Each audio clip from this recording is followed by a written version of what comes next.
नमस्कार दोस्तों, एक बार पुनः आपका इस चैनल में स्वागत है। आज हम इस वीडियो में सल्तनत काल के 3 स्तंभ अल-बरूनी, अमूर खुसरो और इब्न तूता के बारे में पढ़ेंगे। ये अल-बरूनी, अमीर खुसरो और इब्न तूता इसलिए महत्वपूर्ण हो जाते हैं कि इन्होंने काफ़ी सारी रचनाएं की और इनके माध्यम से तत्कालीन उनके समय के इतिहास के बारे में काफ़ी कुछ जानने को मिलता है और उससे पता चलता है कि उस समय की भारत की स्थिति क्या थी, यानी कि काफ़ी कुछ जानने को मिलता है। तो सबसे पहले हम आज अल-बरूनी के बारे में जानेंगे। तो अल-बरूनी, इसका जो वास्तविक नाम था, मतलब ओरिजिनल नाम इसका मोहम्मद बिन अहमद था।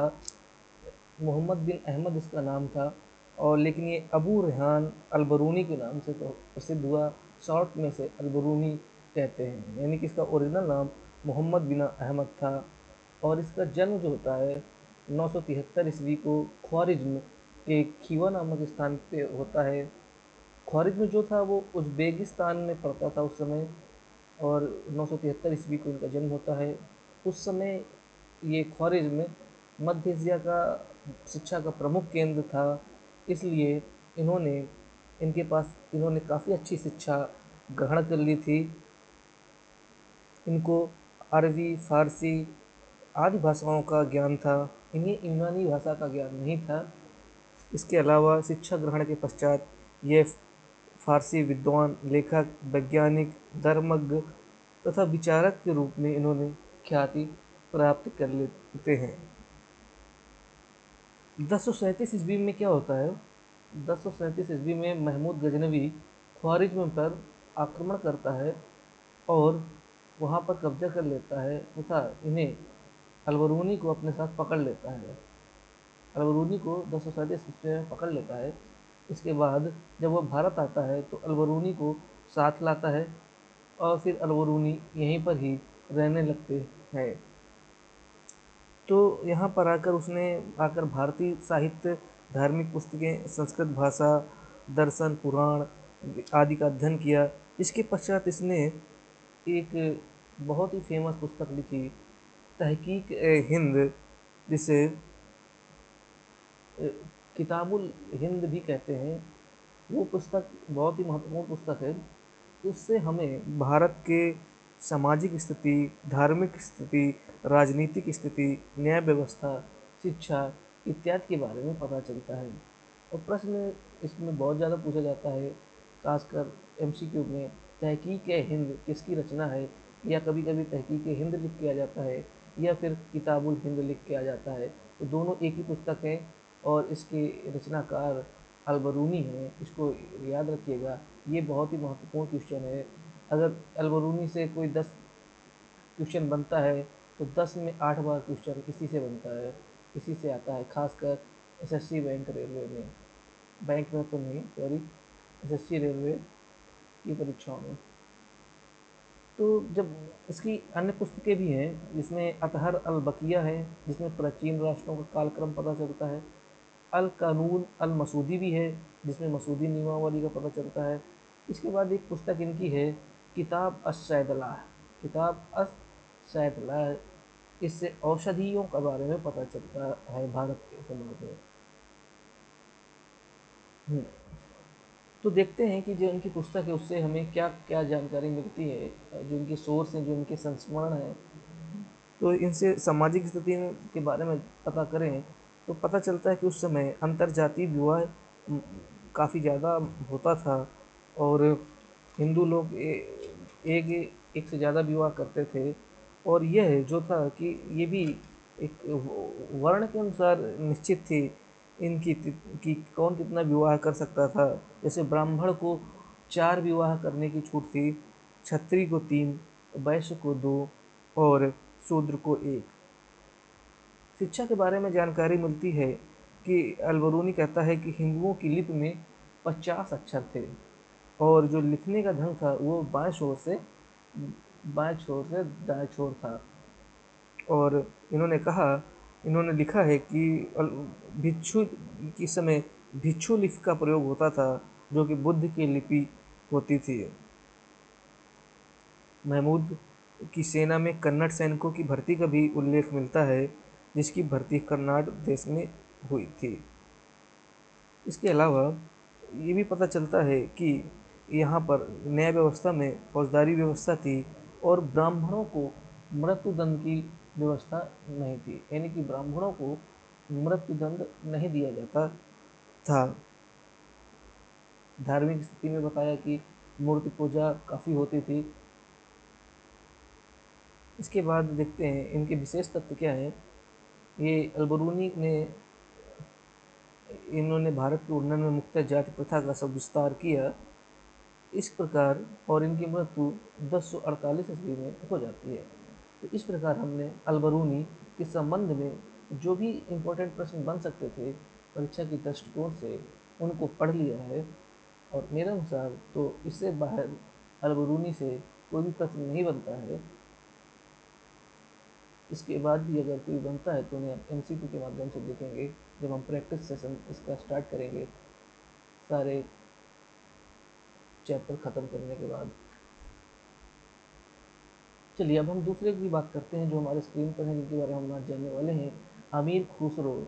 जी हाँ, अमीर खुसरो के बारे में हल्का सा मैंने जब सूफीवाद पढ़ा रहा था तब निजामुद्दीन के औलिया के साथ इनका थोड़ा लिंक बताया था मैंने। तो आज कुछ इनके बारे में जानते हैं जो परीक्षा के दृष्टिकोण से बहुत ही ज़्यादा महत्वपूर्ण है।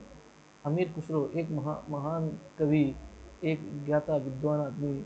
इनका जन्म 1253 ईस्वी में एटा उत्तर प्रदेश में होता है। ठीक है, एटा उत्तर प्रदेश में होता है। इनके पिता जो हैं, इनके पिता का जो नाम था अमीर शैफुलुद्दीन मोहम्मद, जो कि इल्तुतमिश के यहाँ एक उच्च पद में काम करते थे। किसके यहाँ काम करते थे? इल्तुतमिश के यहाँ।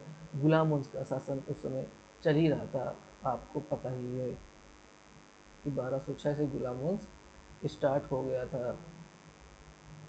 और पहला शासक कौन था? कुतुबुद्दीन ऐबक।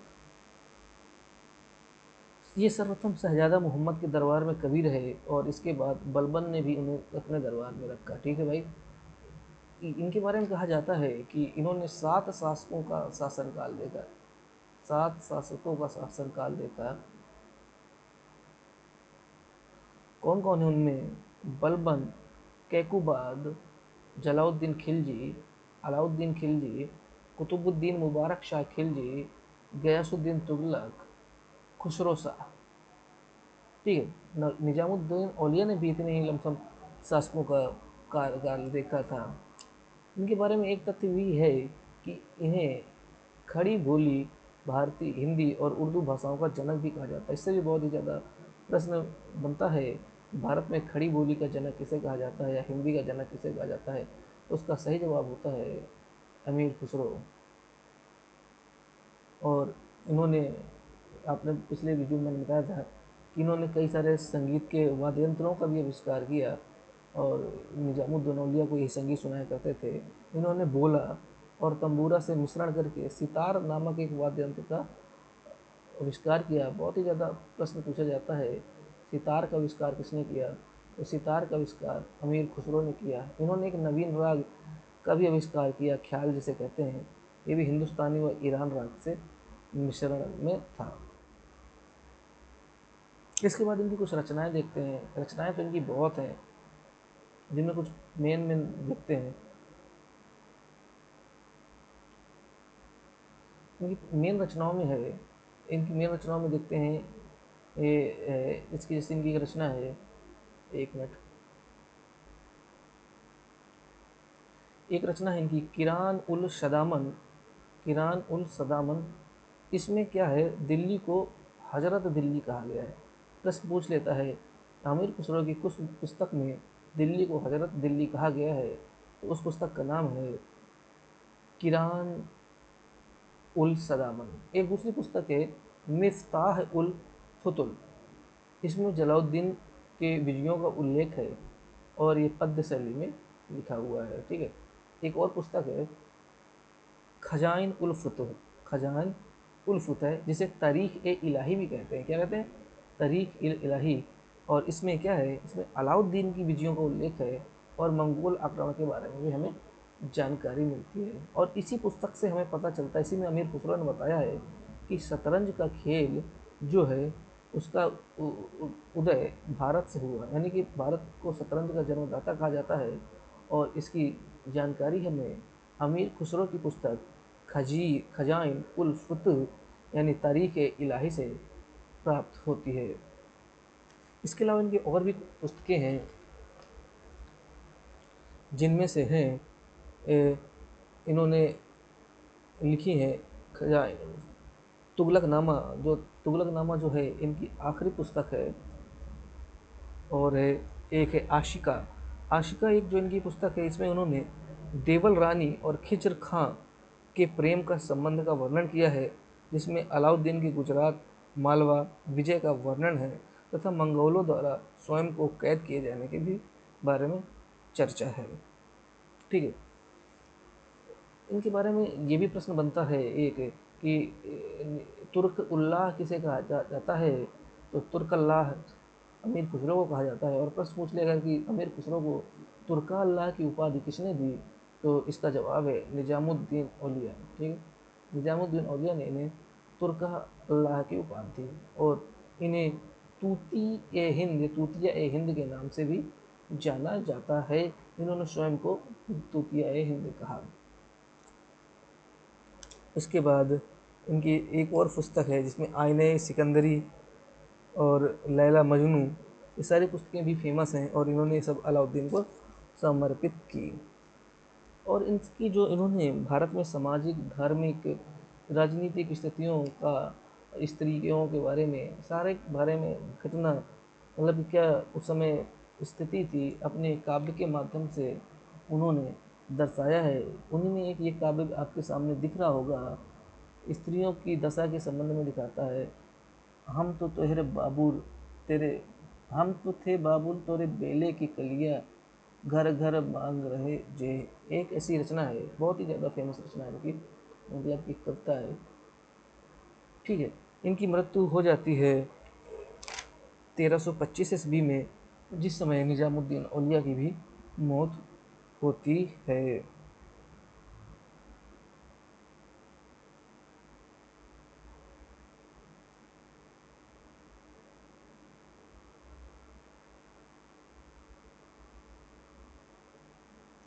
इसके बाद हम देखते हैं अगले जो हमारे जो यात्रा करने वाले जो यात्री हैं, इब्न बतूता। इब्न बतूता सिर्फ अधिकतर दो प्रश्न बनते हैं, एक तीन प्रश्न बनते हैं। पहला प्रश्न बनता है कि पहला प्रश्न क्या बनता है?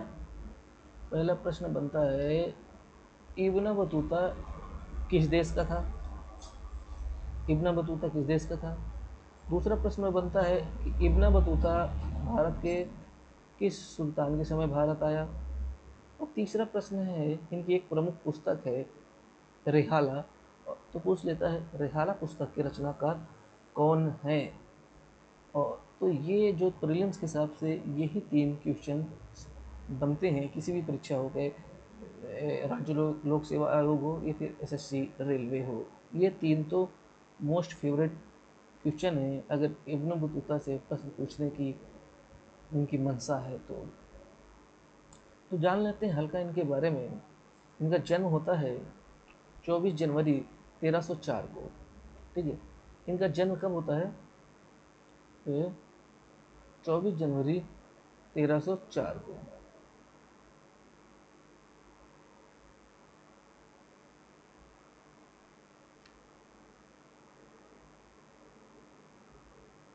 चौबीस जनवरी 1304 को, और ये अफ्रीका के रेंजर प्रदेश यानी के रहने वाले थे। ये मोहम्मद बिन तुगलक के काल में आया और यहाँ पर वो काजी के पद पे रहा, काजी के पद पे रहा। और पर यह विश्वास खो दिया इसने सुल्तान का, और इसे फिर बंदी गृह में डाल दिया गया, लेकिन इसे कुछ दिनों बाद रिलीज कर दिया गया। इसके बाद इसने खास बात ये कि इसने भारत प्रवास के दौरान बहुत सारी शादियाँ की, इसने काफ़ी सारे विवाह किए। इसने भारत के दौरान काफ़ी सारी साजिश। इसके बाद ये वापस चीन की तरफ निकल जाता है। चीन के बाद वापस मोरक्को जाता है। वहाँ पर उसने 1355 ईस्वी में रेहला नामक संस्मरण लिखता है, उसमें ये भारत के संबंधों में, यानी कि भारत में क्या स्थिति थी राजनीतिक, धार्मिक, सामाजिक, उन स्थितियों के बारे में जो उस समय चल रहा था उनके बारे में वर्णन करता है। उन्हीं से कुछ पता चलता है कि इसके अनुसार हिंदी और मुस्लिम महिलाओं में एक मुख्य अंतर था कि हिंदू महिलाओं के कान छिदे होते थे। तो यानी हिंदू महिलाओं के कान छिदे होते थे, ये उल्लेख हमें इब्न बतूता की रेहला नामक संस्करण से मिल जाता है। चौथा प्रश्न बन जाता है, ऐसे आज तक बनता तो नहीं दिखा, रेहला नामक पुस्तक की प्रकृति क्या है, मतलब विधा क्या है, संस्मरण है, यात्रा वृत्तांत है, कहानी है। पर ऐसे बनता तो अभी तक है नहीं, पर फिर भी आप याद कर लीजिए, संस्मरण है ये, ठीक है। मतलब संस्मरण याद करके, वो एक विधा होती है, आपने हिंदी में पढ़ा होगा, रिपोर्ट आर्ट, संस्मरण इत्यादि। नहीं पढ़ा है तो हिंदी जब पढ़ेंगे तब पढ़ लेंगे। और ये जो रेहला नामक संस्मरण है, तो इसका संपादन इब्र जूजी ने किया था। किसने किया था? इब्र जूजी ने किया था। इसके बाद इन्हीं से पता चला, इन्होंने वर्णन किया कि चेहल्लुम नामक त्यौहार मुसलमान मनाते हैं और ये उनका प्रमुख त्यौहार है। और ये खास बात यह है कि इब्न बतूता को हिंदी और फारसी भाषा का ज्ञान नहीं था। हिंदी भी नहीं आती थी इसे और फारसी भी नहीं आती थी। इब्न बतूता ने अपने जीवन काल में 1,16,400 किलोमीटर की यात्रा की थी।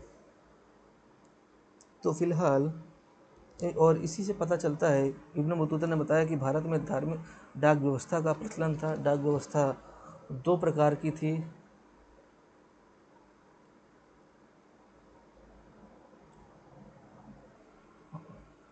और इसकी इसकी जो रेहला से, इससे ये भी उल्लेख पता चलता है कि भारत में उस समय सती प्रथा प्रचलित थी। जैसे कि मैंने पहले बताया कि इन्हें फारसी भाषा का ज्ञान नहीं था और हिंदी भाषा का भी ज्ञान नहीं था। तो इनकी जो रेहला जो पुस्तक थी वो अरबी भाषा में लिखी गई थी। किस भाषा में लिखी गई थी? अरबी भाषा में लिखी गई थी। इसे याद कर लीजिएगा, रेहला की भाषा अरबी भाषा में थी। तो फिलहाल इस वीडियो में इतना ही हमने कवर कर लिया, जितना भी महत्वपूर्ण था इन तीनों के बारे में जो परीक्षा से प्रश्न बनते हैं। एक बार पुनः एक विहंगम दृष्टि डालते हैं कि हमने क्या क्या जाना, स्क्रीन क्लियर करते हैं, क्या क्या प्रश्न बन सकते हैं। अलबरूनी के बारे में जाने तो इनकी जो रचनाएँ हैं, तहकीक हिंद, किताबुल हिंद, ये सबसे ज़्यादा प्रमुख क्वेश्चन है। साथ में ये कि किसके साथ आया, महमूद गजनवी के साथ आया। और क्या क्या सर्वाधिक जानकारी जाति प्रथा के बारे में मिलती है, ये प्रश्न बनता है। अमीर खुसरो का कुछ ज़्यादा वर्णन मिलता है, इसका जन्म भारत में ही हुआ, इसने 7 शासकों का शासनकाल किया, देखा। इसके अलावा इनकी रचनाएं जो हैं, इनके बारे में प्रश्न घूमता है। और इसने सितार का आविष्कार किया, ये भी पूछ लेता है। राग कौन सा खोजा, ये भी। खड़ी बोली, हिंदी बोली का जनक किसे माना जाता है, ये भी प्रश्न बनता है। इसके अलावा इन्हें निजामुद्दौला औलिया ने तुर्क लायक उपाधि दी, ये भी काफ़ी पूछा जाता है। और तोतिया है हिंद किसे कहा जाता है, ये भी प्रश्न बनता है और काफ़ी ज़्यादा परीक्षाओं में आया भी है। इसके बाद इब्न बतूता में क्या है, हमने पहले चर्चा कर ली थी कि 3 प्रश्न मूलतः बनते हैं। किस देश का निवासी था, भारत कब आया, किसके शासनकाल में आया, और इसकी पुस्तक रेहल्ला के बारे में प्रश्न बनते हैं। तो बस आज के वीडियो में इतना ही है, और अगले वीडियो में फिर एक नया चैप्टर लेके आएंगे। उम्मीद है कि आपको पसंद आया होगा।